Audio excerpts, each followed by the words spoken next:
오늘 새벽 예배에 나오신 여러분을 주님의 이름으로 축복하고 환영합니다. 저희가 읽은 고린도전서 6장은 사실 주제가 고린도전서 5장에서부터 이어지는 그 주제의 연속선상에 있는 바로 그러한 내용입니다. 특별히 공동체의 거룩함을 유지하기 위해서 그것을 분별하는 것에 대한 그 이야기에 대한 주제가 흐르고 있습니다.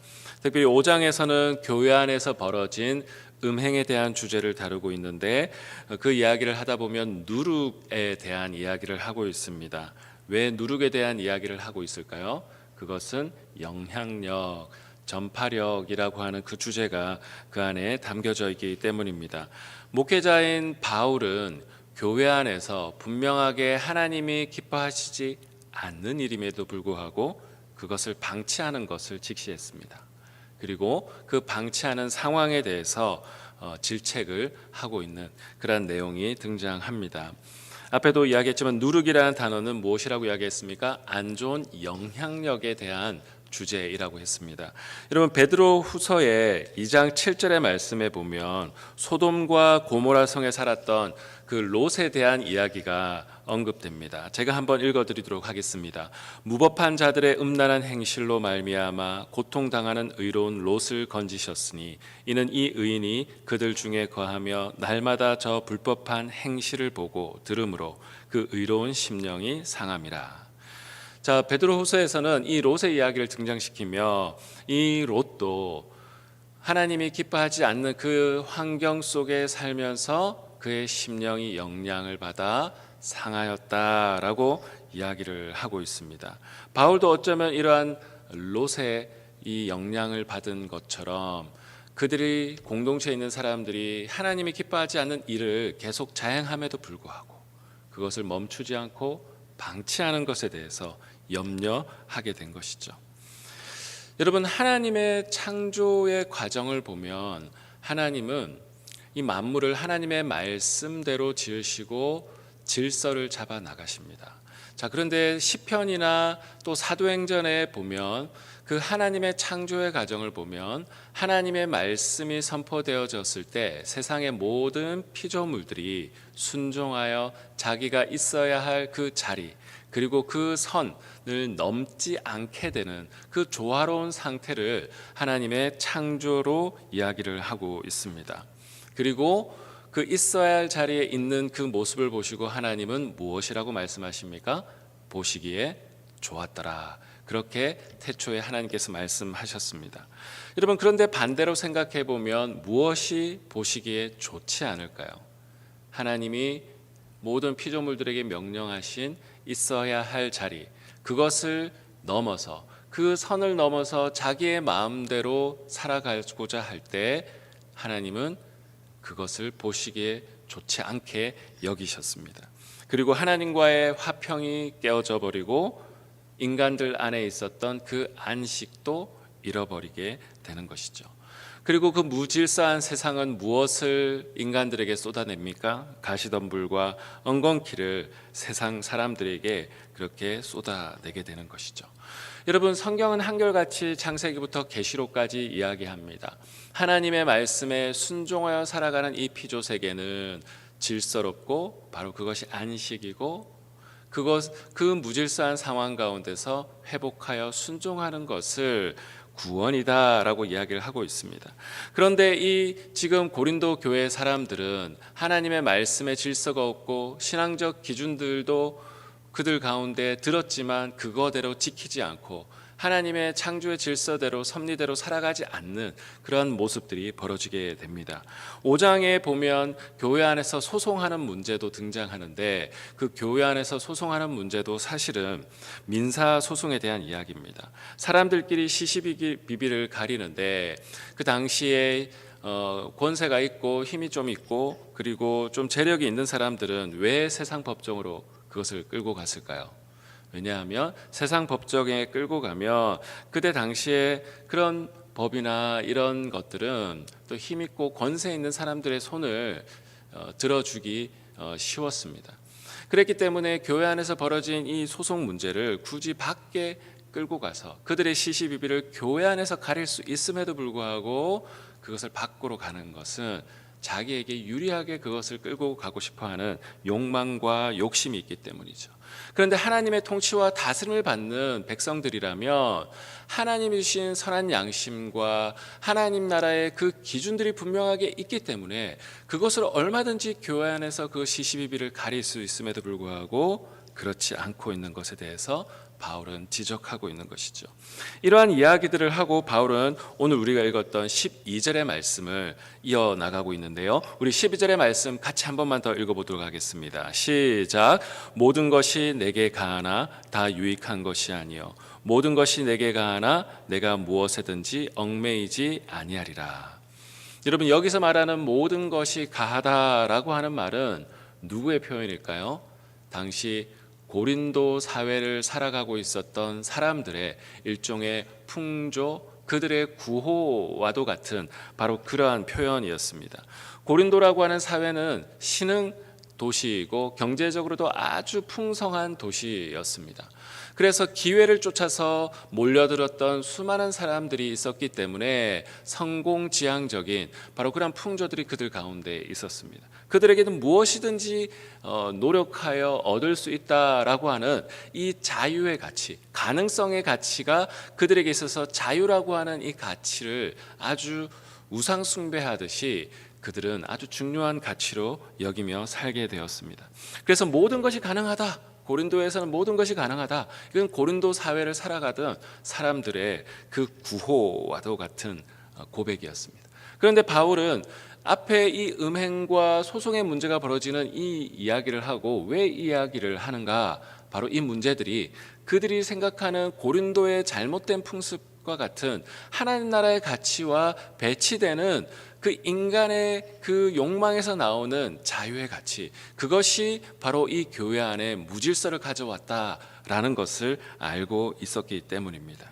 그래서 그들 안에 음행과 세상의 방식으로 소송하는 이 문제들로 인하여 하나님의 공동체가 무질서해지고 있는 것이죠. 그래서 바울은 모든 것이 가하다, 그래 좋다. 그러나 모든 것이 결코 유익한 것은 아니야 라고 바울은 이야기합니다. 그래서 13절에 계속해서 이 이야기를 이어가고 있는데 음식은 배를 위하여 있고 배는 음식을 위하다. 일종의 짝이 있다라고 하는 것이죠. 자, 그런데 이 짝에 대한 이야기를 하면서 몸은 원래 주님을 위하여서 있는 것이야. 그리고 주님은 우리의 몸을 위하여서 있는 것이다. 그런데 이 몸이 다른 하나님 주님과의 짝을 이루는 것이 아니라 무엇과 짝을 이룬다고요? 음행과 음란을 위하여 짝을 이루는 것, 이것은 아니다라고 바울이 이야기를 하고 있습니다. 그러면서 14절에 갑자기 부활의 이야기를 하고 있어요. 왜 부활의 이야기를 하고 있냐면 우리가 주님의 몸과 연결되어져 있기 때문에 하나님께서 그리스도를 부활시키셨듯이 그리스도와 연결되어져 있는 우리를 그렇게 살리실 것이다 라고 이야기를 하고 있는 것이죠. 그래서 우리의 몸이 누구와 연결되어져 있느냐라고 하는 것을 바울은 부활과도 연결해서 이야기를 하고 있습니다. 그래서 창녀 그리스도와 연결되어야지 그러한 어떤 창녀와 합하고 그 몸이 있어야 할 자리에 있지 않는 것에 대하여서 경고하고 있는 것이죠. 그래서 18절에 한 번 더 앞에 이야기를 컨펌해주고 있습니다. 음행을 피하라. 그러면서 19절에 다시 한번 우리의 몸에 대한 의미와 가치들을 다시 한번 리마인드 시켜주고 있는데요. 우리의 몸은 무엇이라고 이야기를 하고 있습니까? 우리 19절의 말씀 같이 한번 읽어보도록 하겠습니다. 시작. 너희 몸은 너희가 하나님께로부터 받은 바 너희 가운데 계신 성령의 전인 줄 알지 못하느냐. 너희는 너희 자신의 것이 아니라. 아멘. 성령의 전이라고 이야기를 하고 있는 것이죠. 우리의 몸으로 범하는 이 모든 것들을 이야기를 하면서 그냥 부정적으로 너희가 하지 마 이것만 하는 것이 아니라 우리의 정체성을 분명하게 다시 한번 이야기를 해주고 있습니다. 그리고 너희는 너희 자신의 것이 아니다. 주님의 것이다. 그렇기 때문에 자유의 가치 좋다. 그 고린도에 있는 수많은 이 자유의 가치 좋아. 그런데 그것이 모든 것을 유익하게 하는 것이 아니야. 그런데 그 몸 사실은 너희 것이 아니라 하나님의 것이야. 하나님이 거하는 성령의 전이야 라고 바울은 이 이야기를 하고 있는 것입니다. 자, 그런데 20절 말씀에 보면 바울은 여기서 한 발짝 더 나가서 값으로 산 것이 되었다. 우리는 주님의 값으로 산 것이 되었다 이야기를 하고 있습니다. 여러분, 노예는 누가 그의 몸의 처분의 권한을 가지고 있는 것입니까? 주인이 그 몸의 처분의 권한을 가지고 있습니다. 자, 그렇다면 우리가 예수 그리스도의 십자가의 피값으로 산 바로 그 값으로 산 존재들이라고 한다면 우리의 몸은, 우리의 삶은 누구에게 그 처분의 권한이 있다라고 말할 수 있습니까? 우리는 바로 주님의 것이 되는 것이죠. 그래서 교회 안에 그 고린도적인 그 자유의 가치를 가지고 자신의 몸과 교회 안의 질서를 무너뜨리고 사람들 간에 잘못된 소송전에 휘말리게 하고 잘못된 그 분란들을 일으키는 그들의 그 모든 모습들을 보고 바울은 너희가 세상에 속한 사람들이 아니라 하나님께 속한 사람들이고 하나님께 순종해야 되고 너희 몸은 너희 것이 아니고 주님의 것이다 라고 이야기를 해주고 있습니다. 여러분, 이 말씀을 오늘 이 아침에 우리가 어떻게 적용하고 하나님 앞에 기도할 수 있을까요? 여러분, 어쩌면 우리가 살아가는 이 미국 사회도 자유라고 하는 이 가치를 아주 중요하게 여기는 사회입니다. 사실 이 자유라고 하는 가치는 아주 중요한 가치이죠. 이 자유라는 가치 때문에 때로는 노예 해방도 일어나고 또 투표권이 없었던 사람들이 투표권을 가지게 되고 또 잘못되고 억눌렸던 사람들이 그렇게 다시 한번 자유케 되어지는 역사들도 일어난 것이 사실입니다. 여러분, 그러나 이것이 하나님이 없는 그냥 이 자유 자체가 그 인간들의 모든 최선의 그리고 최상의 진리인 것처럼 여기면서 살아가게 되면 우리들의 삶은 다시 그것으로 인하여 무질서한 인생으로 살아갈 수밖에 없습니다. 여러분, 우리 가운데 이 미국이라는 사회 속에서 자유를 통하여서 중요한 일들을 해야 되지만 하나님 안에서의 자유가 우리 가운데 필요한 시대입니다. 그래야 하나님 안에서 우리 안에 분명한 진리의 기준들과 가치들이 필요하고 그것으로 인하여 오히려 진리 안의 통치와 다스림을 받아 참된 진리 안에서 자유를 경험하고 그 진리 안에서 자유를 선포하는 바로 이 땅의 교회들이 일어나야 되는 줄로 믿습니다. 오히려 성경은 우리들에게 이야기를 하고 있습니다. 진리를 알지니 진리가 너희를 자유케 하리라. 여러분, 진짜 자유는 어디에서 나오는 것일까요? 하나님 나라의 진리의 가치 속에서, 하나님 나라의 정말 그 가치 속에서 진리는, 자유는 그 가운데 나온다고 생각합니다. 여러분, 오늘 이 아침에 하나님 앞에 기도하실 때 우리 공동체 가운데 무질서한 사건과 사고들, 때로는 사람들 사이에서도 여러 가지 우리 안에 불편한 일들이 벌어진다면 혹시 그 안에 나의 모습 속에서도 혹시 내 안에 나의 그 모든 욕망과 가치들이 더 우선시 되어 있지는 않는지 한번 하나님 앞에 돌아보시는 이 아침의 시간 되기를 원합니다. 그리하여 또 나는 오히려 하나님께 순종하여 주님이 내 몸에 그리고 내 삶의 모든 처분권을 가지고 있다라는 사실을 믿는다면 예수님이 낮아지셔서 섬겨 나가셨듯이 우리도 우리의 삶의 주인이신 주님을 따라서 우리도 먼저 낮아지고 먼저 섬기고 또 져주고 그리하여 하나님 나라의 진리가 그들 가운데 경험되어져서 우리도 자유케 되어지고 우리 서로가 하나님의 진리 안에서 자유케 되어지는 하나님 나라의 안식과 평화와 구원을 서로 안에서 경험하시는 저와 우리 모든 성도님 되시기를 주 예수 그리스도의 이름으로 축복합니다. 기도하겠습니다. 하나님 아버지, 감사합니다. 우리들의 삶을 돌아보건대 우리도 우리의 욕망대로 하나님의 통치와 다스림대로 살아가지 못하고 나의 의를 쫓아 살아갈 때가 너무나 많이 있음을 고백합니다.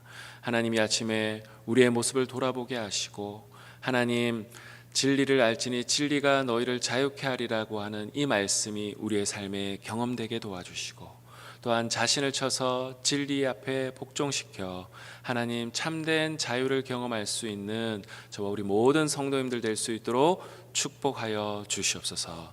오늘 하루의 삶을 주님께 의탁하오며 살아계신 주 예수 그리스도의 이름으로 기도드리옵나이다. 아멘.